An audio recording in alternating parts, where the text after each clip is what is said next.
हिरी म्हैस एका जंगलात एक गवत खात असते आणि तेवढ्या वेळात तिच्या समोर एक झाड असते आणि ते खूप जोरजोरात हालत असते. हे झाड का हालत आहे? या झाडात कोणी आहे का? मला खूप भीती वाटत आहे. पटकन गवत खाऊन मी घरी जाते. जेव्हा ती पूर्ण गवत आपल्या सोबत घेऊन जात असते तेवढ्याच वेळात सिंह तिच्या समोर येतो. अरे बापरे, हा सिंह कुठनं आला? आणि तेव्हा हिरी म्हैस तिथनं पळून जाते आणि हे बघून सिंह पण तिच्या मागे खूप जोरजोरात पळत असतो आणि लगेच तिला मारतो आणि तिला खात असतो. आणि जंगलाच्या दुसऱ्या बाजूला हिरी म्हशीचे 3 मुलं बोरी, टुन्नू आणि टोनी आपले बाबा झुमरू म्हशी सोबत असतो आणि आपल्या घरात बसून ते हरी म्हशीची वाट बघत असते. बाबा, आई अजून का नाही आली? आम्हाला भूक लागली आहे. इरीला खूपच वेळ लागलाय. पोरा, जर मी जखमी झालो नसतो तर इरीला कधीच पाठवलं नसतं असं. बाबा, मी जाऊन आईला शोधून घेऊ. आणि तेवढ्या वेळात एक ससा पळत पळत झुमरू म्हशी सोबत येतो. झुमरू दादा, विचित्र गोष्ट घडली. काय झालं सशा? तू असा घाबरलेला का आहेस? झुमरू दादा, तुमच्या बायकोला एका सिंहाने मारून टाकला आहे. हे ऐकून झुमरू म्हैस आणि त्याचे बाळ खूप हक्काबक्का होऊन जाते. काय? आमच्या आईला जीवानेशी मारला. हिरी म्हशीची मृत्यूची गोष्ट ऐकून झुमरू म्हैस आणि तिचे बाळ खूप रडत असतात. रडू नकोस बाळा, कदाचित देवाला सुद्धा हेच हवं होतं. दुसऱ्या दिवशी म्हैस आपल्या मुलांना म्हणतात, बाळांनो, आता आपण या भागात नाही राहू शकत. मला नाही वाटत की जो हादसा तुमच्या आई बरोबर झाला तो तुमच्या बरोबरही हो बाबा, आपला जीव वाचवण्यासाठी हेच चांगलं आहे की आपण कुठून दूर जंगलात दुसरीकडे जाऊया. हो, आपल्याला लांब जाऊन राहावं लागेल, जिथे आपल्याला कुठल्याही जनावराचा कुठलाही त्रास नाही होणार. आपल्या बायकोची मृत्यू बघून झुमरू म्हैस आपल्या बाळासोबत तिथून बाहेर निघून सुरक्षित स्थानला निघून जातात. चालता चालता ते 4ही जण खूप दूर जातात आणि एका सुनसान पहाडाजवळ ते थांबतात. बस इकडेच थांबा. चालून चालून माझ्या पायांची हालत खूप खराब झाली आहे. आता मी अजून लांब नाही चालू शकत. हो, चालता चालता मी सुद्धा थकलो आहे. चला, इथेच थांबूया आपण. ते थकलेले 4ही जण त्या पहाडाजवळ बघतात, पण तिथे कोणीही नसतं. हा भाग तर खूपच शांत आहे. आपण इथे आरामात राहू शकतो. पोरांनो, बोला बाबा. चला, आपण लाकडांनी आपलं घर बांधूया. हो, मला असं वाटते आपण इथे सुरक्षित आहे. आपण इथे आरामात राहू शकतो. हा शांत एरिया बघून म्हैस आणि तिची 3ही बाळ त्या एरियात राहायला लागतात आणि आपलं एक छोटंसं घर तयार करतात. आणि त्या एरियाच्या काही दूर खूप खूनकार जनावरं तिथे राहत होते.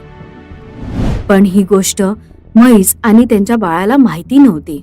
बघता बघता रात्र होऊन जाते. बाबा, समोर किती हिरवगार गवत आहे. आम्ही तिथे जाऊन गवत खाऊ? हो, पण तिघांनी स्वतःची काळजी घ्या. ठीक आहे बाबा. चला, आपण 3घही जण तिथे जाऊन गवत खाऊया. जेव्हा म्हशीचे 3ही बाळं तिथे गवत खात असतात तेवढ्याच सिंह, वाघ आणि कोल्हीन त्या तिघांना बघत असते. मित्रांनो, खूप दिवस झाले आपण कोणाचा शिकार केला नाही. हा, आणि बरेच दिवस झाले मी म्हैस मारली सुद्धा नाहीये. काय बोलतोस भावा?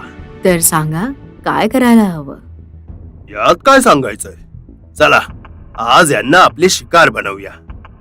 त्यांना शिकार करायचा असते म्हणून 3घही जण बोलत असतात आणि तितक्यात महेशची डोळे उघडले असतात. जेव्हा तो डोळे उघडून बघतो की त्याचे 3ही बाळ घास खात आहे आणि हे 3घही जण त्यांना शिकारच्या नजरेने बघत असतात. अरे बापरे, हा सिंह, वाघ आणि लांडगा कुठून आले आहेत? हे तर माझ्या पोरांना मारून टाकतील. ते 3घही जण शिकार करायला तयार करत असते तितक्याच वेळात आणि म्हैस 3घही जणांना चालाकीने आपल्याजवळ बोलवतात. अरे पोरांनो, जरा इथे तरी या. माझं तुमच्याकडे एक खास काम आहे. 3घही बाळ आपल्या बाबांची गोष्ट ऐकून त्यांच्या जवळ जातात.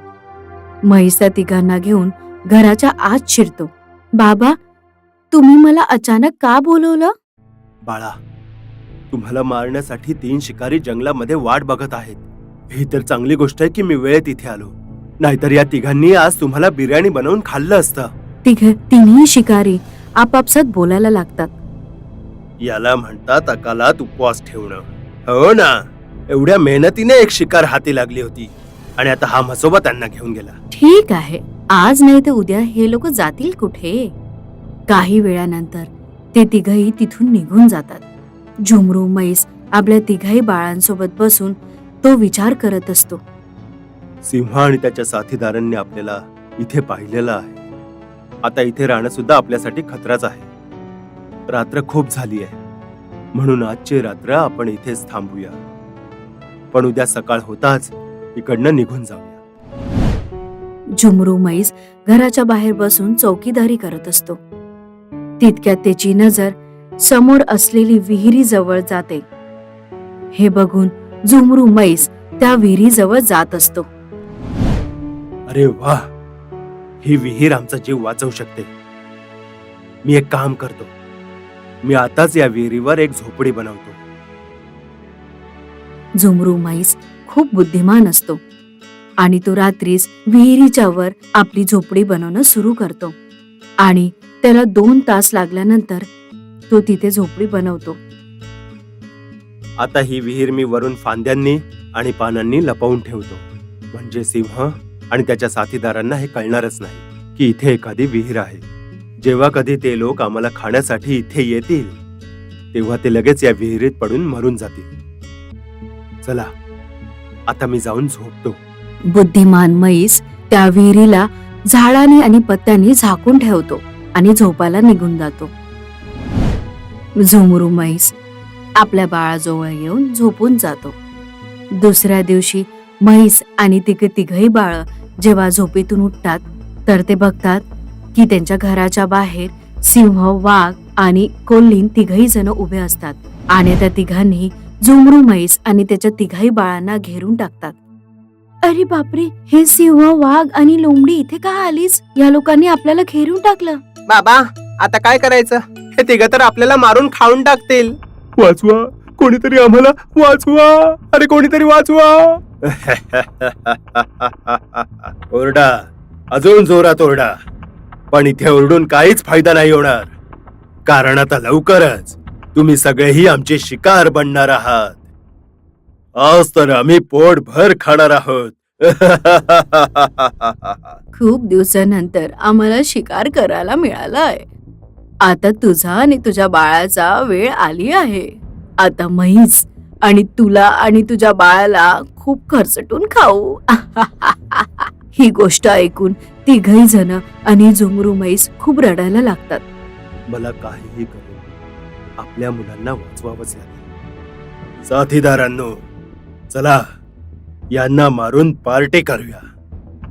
जेव्हा तिघही शिकारी त्या मुलांना मारायला निघतात आणि तेवढ्या वेळेत म्हैस त्या लोकांना म्हणतो की थांबा शेरसिंग, तुम्हाला आम्हाला मारून खायचं असेल तर आनंदाने खा, पण मारण्याच्या आधी आमची एक गोष्ट ऐकून घ्या.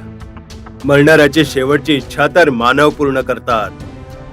आम्ही तर सगळे जनावर आहोत. आम्ही अवश्य तुझी इच्छा पूर्ण करू. सांग, काय आहे तुझी शेवटची इच्छा?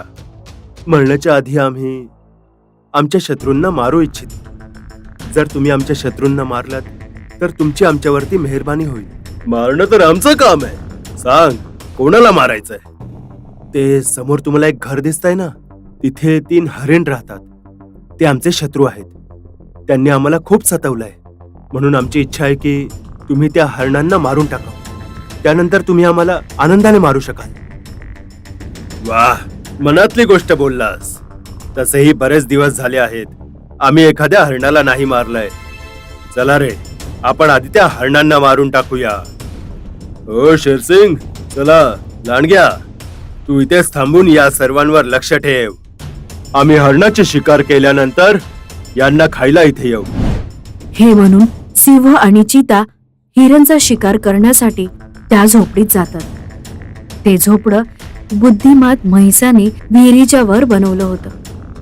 जसं सिंह आणि वाघ त्या झोपडीच्या आत जातात, त्यांना झाडाने लपलेला तो विहीर दिसले नसते आणि ते दोघही जण विहिरीच्या आत पडतात. माझा पाय, माझी कंबर. दोघही जण एवढ्या उंचीवरून पडतात तर त्या दोघांना खूप लागतं. ही तर खूप खोल विहीर आहे. याचा अर्थ त्या म्हसोबाने आपल्याला फसवून इथे पाठवलं आणि या विहिरीत अडकवलं आहे. आता आपण इकडनं कसं बाहेर पडणार? ही विहीर तर खूपच खोल आहे. दोघही जण खूप घाबरतात आणि इकडे लांडगीन म्हैस सोबत उभी असते. अहो ऐका ना ताई, लवकर खा ना आम्हाला. का आम्हाला मारायला एवढी वाट बघतायत तुम्ही? तिथे तुमचे साथीदार त्या हरणांना खातायत, इथे तुम्ही आम्हाला मारून खा. मारा ना आम्हाला लवकर. अरे, मी पहिला शिकार बघत आहे जो स्वतः मरायसाठी एवढा तयार आहे. अरे म्हैस, तुला एवढं मरायची घाई का आहे? अशा दुःखदायक जीवनापेक्षा मृत्यू चांगला आहे. आणि तसंही प्रत्येकाला कधी ना कधी मरायचंच आहे. खरं बोललास. आपल्या सगळ्यांना एक ना एक दिवस तर मरायचंच आहे, पण मरायसाठी तुम्ही एवढी घाई का करत आहात? पण ही गोष्ट तर मला कळत नाहीये. आता काय सांगू तुम्हाला. खरं तर मला आणि माझ्या मुलांना एक खतरनाक जीवघेणा आजार झाला आहे. आता आम्ही आजाराने मरू किंवा तुम्ही मारा, काही फरक नाही पडत आम्हाला. म्हणूनच आम्ही आता मृत्यूला नाही घाबरत. काय, तुम्हाला एक भयानक बिमारी आहे? मग कोल्हींनी विचार केला की या तिघांना खाऊन यांना जी झालेली बिमारी आहे ती मला न व्हावी. नाही नाही, मी यांना नाही खाणार. मी त्या हिरणला खायसाठी त्यांच्या जवळ जाते. हिरणचा शिकार करण्यासाठी कोल्ही तिथून निघून जाते आणि त्या झोपडीजवळ जाते, पण अंदर जातच ती पण विहिरीत पडून जाते. बुद्धिमान म्हशीने आपल्या बुद्धीचा प्रयोग करून आपल्या परिवाराचा जीव वाचवला. पोरांनो, इथे राहणं आपल्यासाठी धोक्याचं आहे. लवकर चला, आपण दुसऱ्या कुठल्या तरी गावात जाऊ. बाबा, आता आपल्या या जंगलातून जावं लागेल. आपण आहोत गावातले प्राणी. हे जंगल आपलं निवासस्थान कधी होऊच नाही शकत. पण तिथे तर माणसं राहतात, ते पण आपल्याला मारण्यासाठी कसाईजवळ पाठवून देतील. पोरांनो, विश्वास ठेवा, मी तुम्हाला कसायाच्या हातून सुद्धा सोडवून आणू शकतो. तिघही बाळ बुद्धिमान म्हैसाची गोष्ट ऐकून त्याच्यासोबत रामपूर गावात जाऊन एका शेतकरीच्या घरी जाऊन बसतात आणि आनंदाने आपलं जीवन व्यतीत करतात.